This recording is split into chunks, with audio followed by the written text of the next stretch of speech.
Assalamu alaikum warahmatullahi wabarakatuh. Alhamdulillah wathanau lillah wassalatu wassalamu ala rasulillah wa ala alihi wa ashabihi wa man walah ma ba'd. Tukiendelea na silsila yetu ya kuishi na kitabu cha Mwenyezi Mungu ndani ya mwezi mtukufu wa Ramadhani, Allah subhanahu wa ta'ala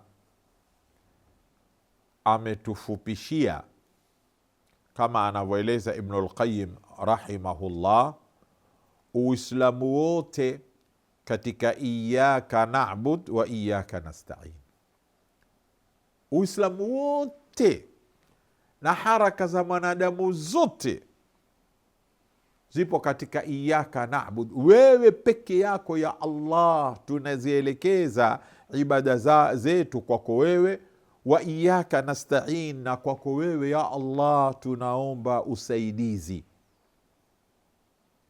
Yani tunakuabudu peke yako katika kufunga kwetu na visimamo vyetu na dua zetu na kusoma kwetu kwa Qur'ani, zote tunafanya kukutii wewe Allah subhanahu wa ta'ala, na tunaomba usaidizi kutoka kwako wewe ya Allah kuweza sisi kuifanya hii taa kiukamilifu.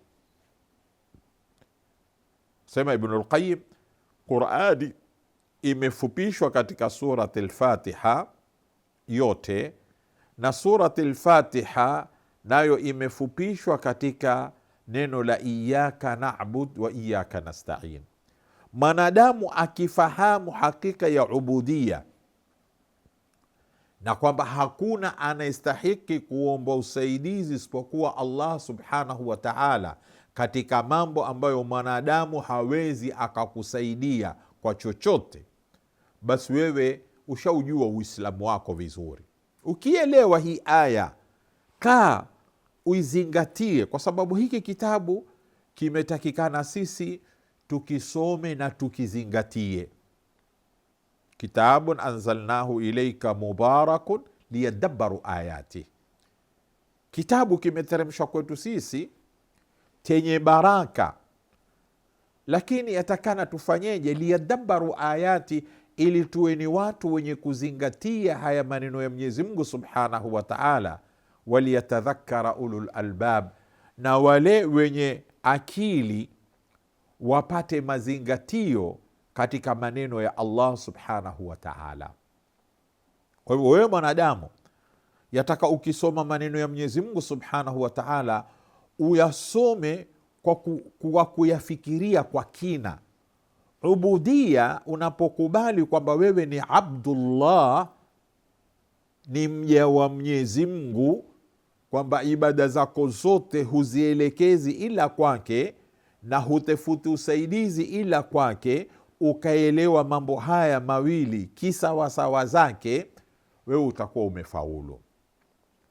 Kwa sababu mwanadamu kama hajafahamu ile ubudia lillahi subhanahu wa ta'ala, kwamba yeye ni mja mwenye afaa ajidhalilishe na amnyenyekee Mwenyezi Mungu subhanahu wa ta'ala, na amuombe Mwenyezi Mungu usaidizi saa zote.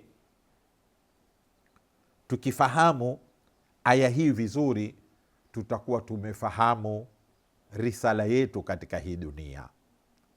Yani mwanadamu anapoifahamu aya hii vizuri, iyaka na'budu wa iyaka nasta'in, atakuwa amefahamu risala gani ilomleta katika hii dunia. Wama khalaqtu ljinna wal insa illa liya'buduni, katika surati Dhariyat, kwamba mwanadamu ameletwa katika hii dunia, hakuna lengo lingine.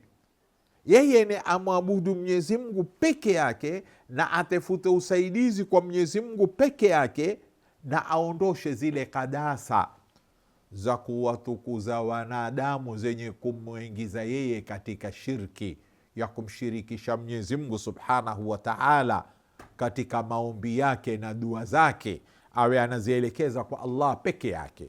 Mwenyezi Mungu atupe taufiki na atujalie, atuondoshe katika dunia hii tukiwa tunasema la ilaha illa Allah.